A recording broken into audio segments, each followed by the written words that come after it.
right, I promised you a sports mix. Gavin Dawson. What you got? Is there a chance that Brandin Cooks has similar numbers to CeeDee Lamb? And what did CeeDee Lamb have last year? About 1,400, 1,350, somewhere in there. Very productive. He was very productive. I would say probably not.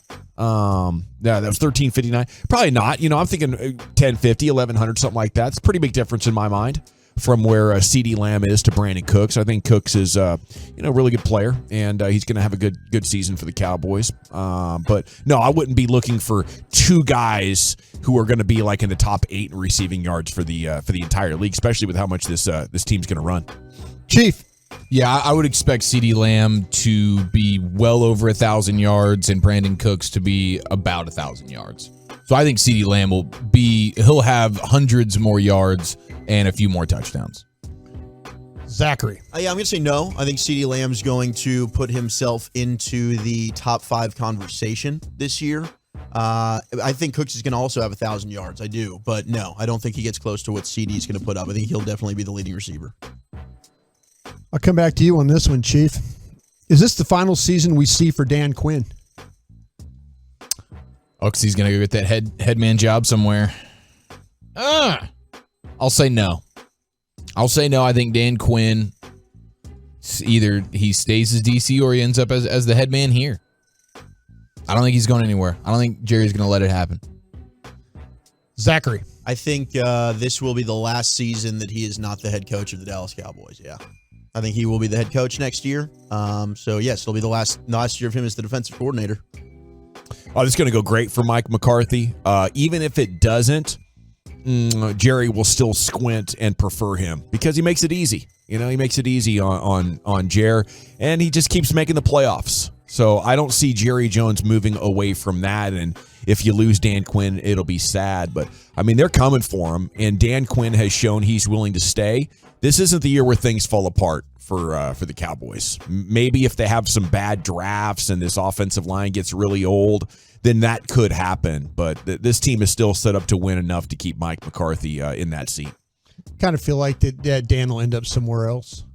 I don't know if I don't think he'll be here. I think Mike will find a way to win enough, like you're talking about, getting the playoffs. And then go from there. You have to ask yourself, how much does Dan Quinn really want to be a head coach? And maybe there's a good landing spot that a guy would feel like, hey, I can go here and win pretty quickly. But what head coach vacancies are there, and how desirable are they? And if you're Dan Quinn and you're continuously getting money whipped by Jerry, when you go flirt with these other head coaching jobs and then you come back to town, Jerry's going, okay, we might have to change his contract up a little bit. So yeah, he's getting paid like a head coach right now. Yeah, he's still young. He can be patient. He can be patient. And if you got cornerstone dominant players on this defense, specifically with a guy like Micah, I could see him getting another pay raise and enjoying being a top 5 defense and staying here.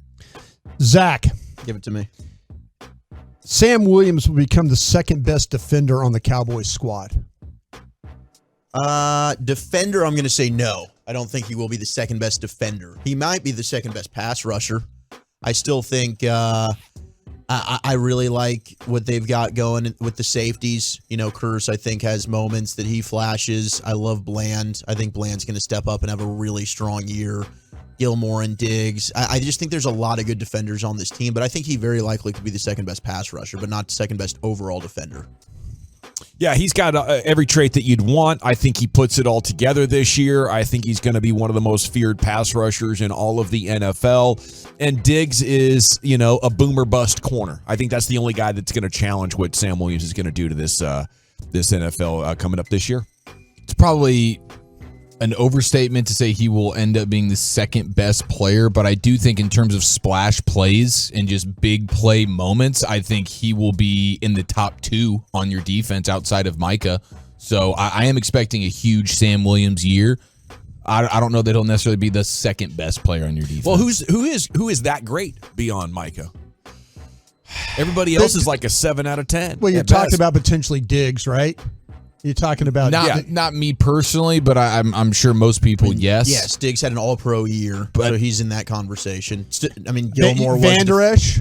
I would say Donovan Wilson. to be honest with you. Donovan Wilson, I think yeah. Donovan Wilson's an absolute super beast, and I also think that Stephon Gilmore could have a second best player on your defense kind of season. Gilmore's a former defensive player of the year. And we'll see how age starts to affect Tank, but that dude is still a down in, down out badass. Yeah, and Van Der Esch, I mean, look, some people don't like LV. I don't know what they're watching. I mean, we saw how bad that defense was when he wasn't available. I kind of feel like that he's going to have one of these breakout, but I don't know if he'll be the second best. I just kind of thought how high you guys would view him. I think it's a very fair. Like I wouldn't be shocked by it at all. It'd be a great thing for the Cowboys if that were to happen. All right, Gavin. Yeah. Will there be a second Cowboys offensive lineman to make the Pro Bowl this year? Zach Martin likely being your first. Will there be a second one? I don't see it.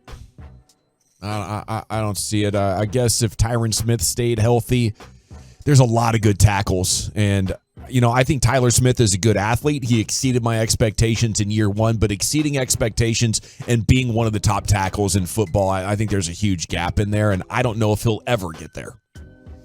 I think he will get there, but it won't be this year. I think it'll just be Zach Martin as a Pro Bowler. Yeah, I don't think so. I mean, Yardage made it last year, but that was as an alternate, right? So I think Tyler Smith has a shot. You know what? Yes, I think Tyler Smith will make the Pro Bowl this year. That's big. I do. That's really big right there. I like a Tyler Huntley Pro Bowl vote, or like a look. There's a lot of good left tackles in the NFC, but I think Tyler Smith is on the cusp of being one of the best linemen in the NFL. So you're saying he's going to be the left tackle then? He's not going to be the guard? Yeah. Okay. I like that. All right. How about that? How about that? All right, Zach. Is the kicking situation starting to worry you? On many sides. Not yet. It's really not worrying me yet. Because last year, they were able to kind of mitigate that fear with signing Brett Maher after training camp. And then it wasn't until the playoffs that really became a concern. So I feel like they'll find somebody that can get this job done. It will closer to the season worry me. But today, June 2nd, no. I'm concerned about it because it feels like stylistically they want to be playing these games where you're leading with defense, you're running the ball, and you're winning tight games or losing tight games. And so you're not going to be, in theory, blowing teams out the same way you would maybe in a Kellen Moore situation. So I think a lot of these games are going to come down to extra points, field goals, and I got no confidence in them right now. Brother, I'm entering year 6 of worry about this kicker situation. Dan Bailey booted his last ball through the uprights for the Cowboys in 2017, dealing with a bad back. It caused him to make only 75% of his kicks that year, and he was done ski. And ever since then, I've been worried. So now I would say I'm beyond worried. I'm just annoyed. I'm annoyed that a team that wants to compete there's only like 8 guys that you can sleep well at night with in the NFL, and you have to make it a priority to get one of them, and the Cowboys aren't. So we're going to be like the other 20 teams. A lot of them are non-playoff teams that are just like, oh, well, kicker, I hope he makes it, and that's not what this team deserves. Too good for that. Yeah, I'm to the point right now where I'm a little bit worried by it. Yeah. I felt like that they would have this thing kind of taken care of, but maybe like you guys say, they're going to go into camp and they're going to say, okay, this Guyano's our guy. Maybe they're trying to work through a veteran guy right now. I don't know who that guy is. I mean, why do I feel like we're going to end up with Mason Crosby or something like that? I could see that. That makes some sense. Needs to be Harry Kane. I'm on the Harry Kane train. I'm Thank you Harry for that Kane. one, Old Chuck. Yep. 817 says Maher was fine. Were you watching last year? He is a sick puppy. Guy was missing extra points right and left. I felt bad for him. I was like, dude, this guy needs a psychologist right here. He's having an identity crisis right in front of our very eyes on TV. Definitely got the yips in the playoffs. That was ugly. No, that's way worse than being an over kicker or spraying it a little bit. It was just all mental for him. That's terrifying. Yeah, just down at the end when you felt like, if you had to have a field goal there at the end, even something like 35, 38 yards, I don't think any of us felt confident that was going to work. That was the worst thing is like 35 to 38 extra point range. Yeah. He was failing. Yeah. You took him back to 48. He was still kicking it true, which told me, man, this is even more mental than we can imagine. It was absolutely mental. Yeah. Gentlemen, thank you very much. Oh, thank you, Brian.